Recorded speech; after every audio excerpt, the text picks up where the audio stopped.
청취자 여러분들을 여의도 정치로 안내해드리는 시간 여의도 인포메이션 문화일보 이은지 기자와 함께합니다. 안녕하십니까 기자님. 안녕하세요.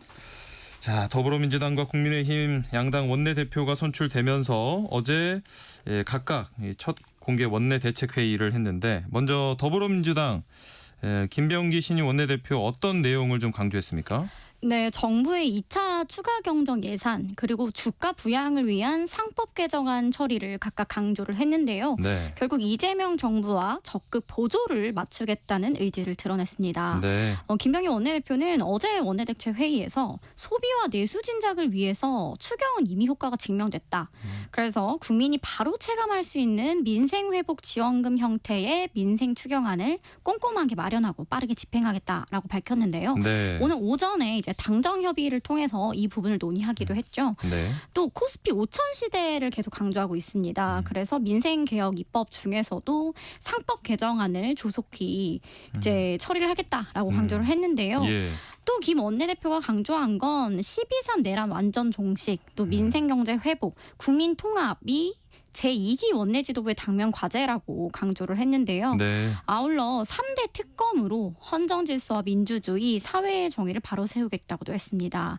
일하는 정부에 맞춰서 일하는 여당이 되겠다는 것을 강조한 것인데요. 네. 앞으로 민생 입법에도 드라이브를 걸 것으로 전망이 됩니다. 네.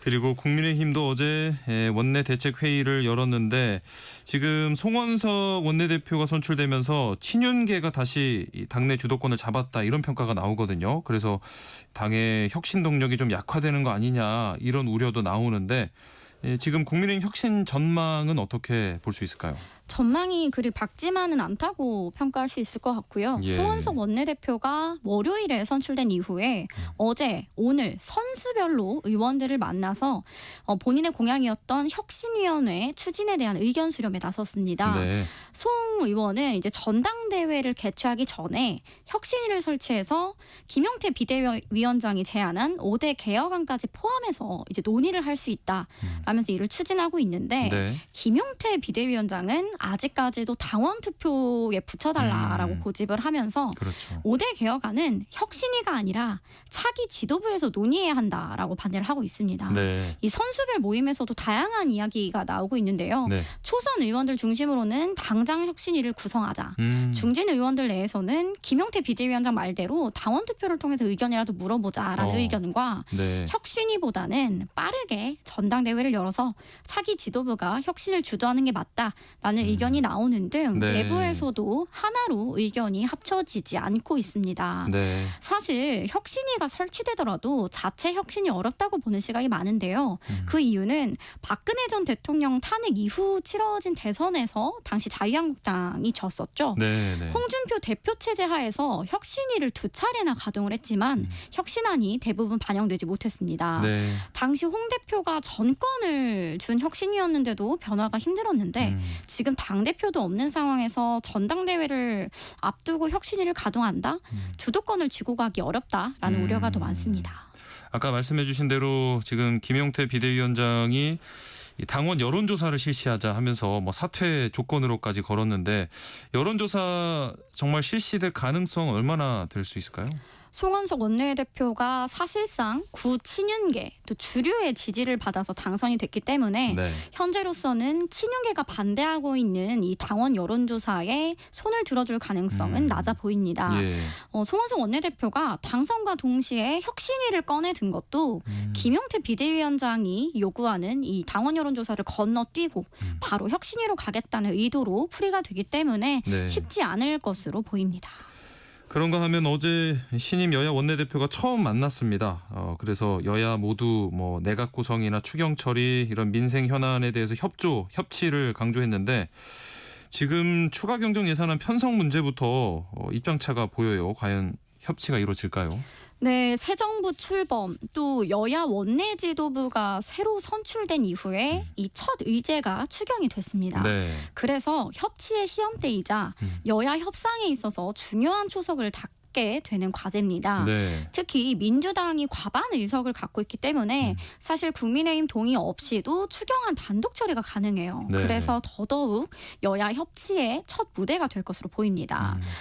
그래서 여야 합의까지 진통도 적지 않게 예상이 되는데요. 국민의힘도 현재 어려운 민생 환경을 고려했을 때 무조건 반대만 할 수는 없는 상황입니다. 그렇죠. 그래서 큰 틀에서는 동의하고 있지만 포퓰리즘으로 가선 안 된다라면서 견제구를 날리고 있는데요. 네. 민주당은 보편 지급을 원칙으로 하되 15만 원에서 50만 원 사이에 지역사랑 상품권을 차등 지급하는 이제 민생회복지원금을 추진 중인데요. 네. 국민의힘은 문재인 정부에서의 전국민 25만 원 같은 대책 없는 재정 지출은 반대라는 입장인데 이 민주당이 지금 보편지급 원칙 하에 소득 수준별 차등을 둔 만큼 네. 국민의힘도 협의할 가능성이 남아 있다는 관측입니다. 네.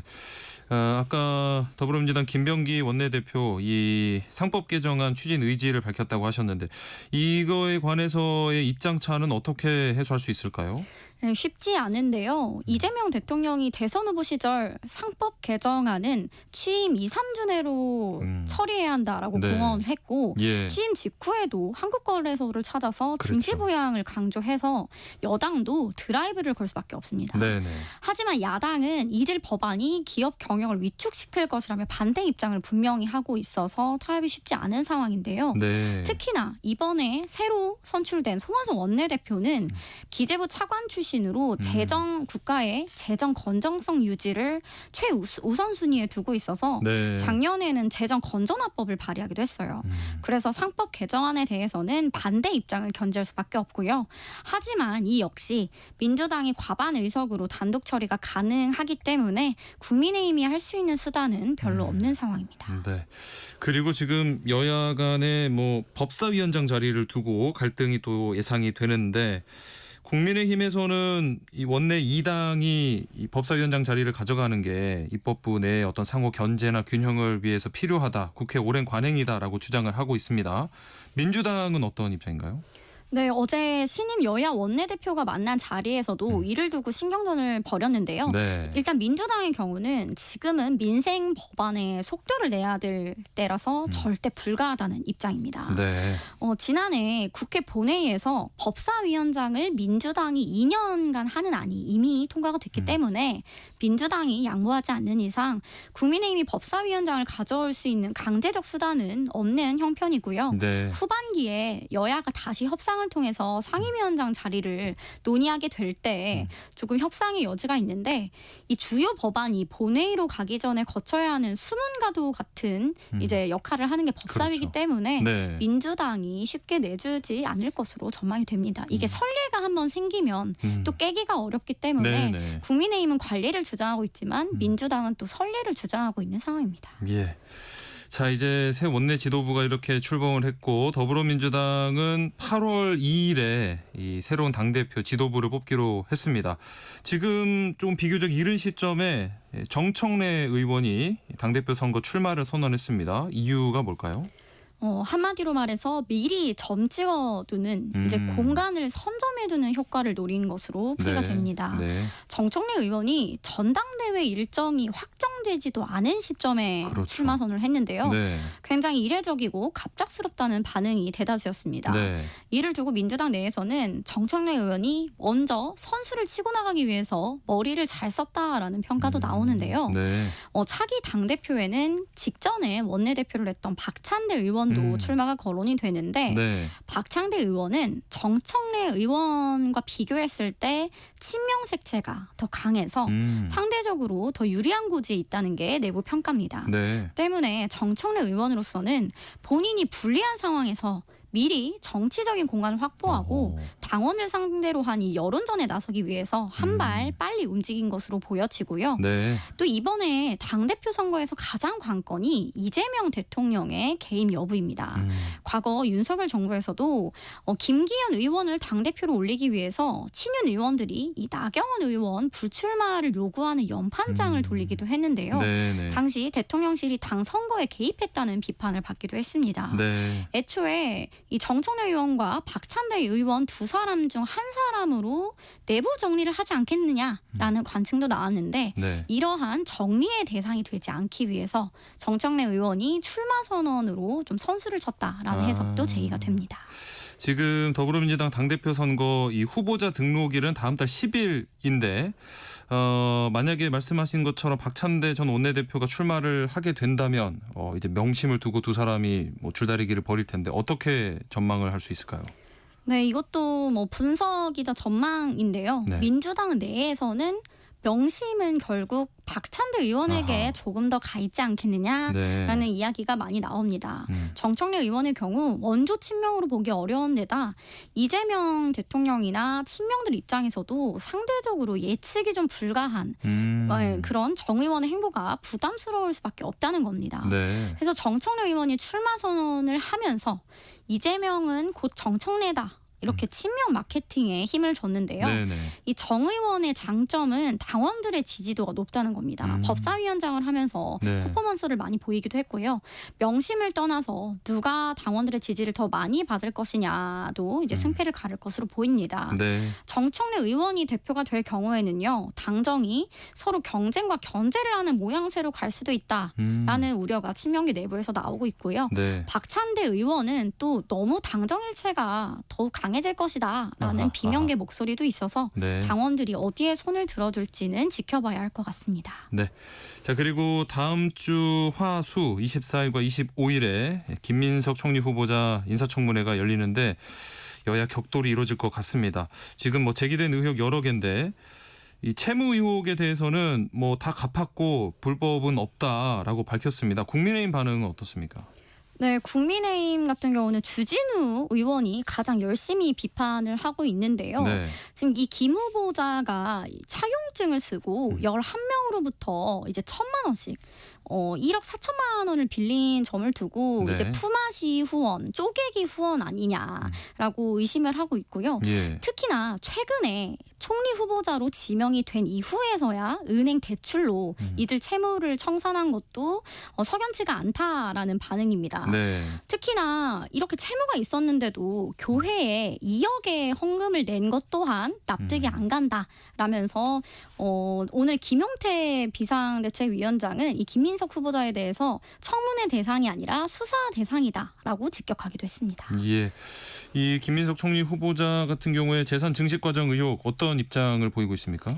네, 김 후보자 재산 공개 자료를 보면 이제 5년 전에 마이너스 5억 8천이던 재산이 올해 이제 이번 달에는 2억 1,500만 원으로 늘어나서 네. 5년 만에 8억 원가량이 늘어났는데요. 네. 이에 대해서 김 후보자 측은 국회의원 세비 외에도 강연비, 행사비, 조의금 이러한 기타 소득이 있었다. 자료 증빙도 가능하다라고 이제 해명을 하고 있습니다. 네. 세비 소득보다 지출이 많다는 지적에 대해서는 지나온 삶의 감사에 헌금을 평균 이상으로 냈다라고 해명을 했습니다. 네. 이 관건은 이걸 어떻게 증빙하느냐인데 아직까지는 증빙 자료를 내놓지 않고 있습니다. 네. 주진우 국민의힘 의원은 조의금, 강연비로 5억 원 이상 벌었다는 뜻인데 재산 등록 서류와 세무신고 흔적이 없다라고 비판을 했습니다. 네. 이에 국민의힘은 후보자의 전처와 현 부인까지도 인사청문회 증인으로 신청하겠다며 공세를 예고하고 있습니다. 네. 그리고 또 논란이 되는 게 아들과 법안을 공동 발의한 부분인데 이 뭐 입시에 사용하지는 않았다고 했지만 사실 미국 대학이라서 이게 확인은 좀 어렵다고요. 네, 맞습니다. 미국 코넬대에서 이제 김 후보자 아들 김모 씨 입학서를 줄 수 없다는 입장이라 증명을 할 방법이 없는데요. 네. 국민의힘은 설사 이를 입시에 사용하지 않았더라도 아들이 동아리에서 추진한 법안을 공동 발의한 것도 문제가 된다고 비판을 하고 있습니다. 네. 자, 이번엔 3대 특검 얘기를 해보죠. 이제 역대 최대 규모 특검 3개 한꺼번에 돌아가는데 정치권에 어떤 영향을 주게 될까요? 네, 내란 특검 그리고 김건희 특검은 국민의힘 의원들이 수사 대상이 될 수 있어서 정치권에 미치는 파장이 적지 않을 것으로 전망이 됩니다. 내란 특검의 경우는 윤석열 전 대통령이 계엄을 선포한 당일에 여당 의원 일부와 통화를 한 내용 그리고 계엄 해제 표결에 일부 여당 의원들이 참여를 하지 않은 것 등 당시 지도부가 현재도 수사를 받고 있는 상황입니다. 네. 특히 구 친윤계 의원들이 집중 타깃이 될 수도 있고요. 김건희 특검은 공천 개입 의혹으로 이제 명태균 씨와 연관된 일부 여권 인사들이 줄줄이 엮일 수 있어서 일부 야권 인사들이 줄줄이 엮일 수 네네네. 있어서 긴장을 하고 있습니다.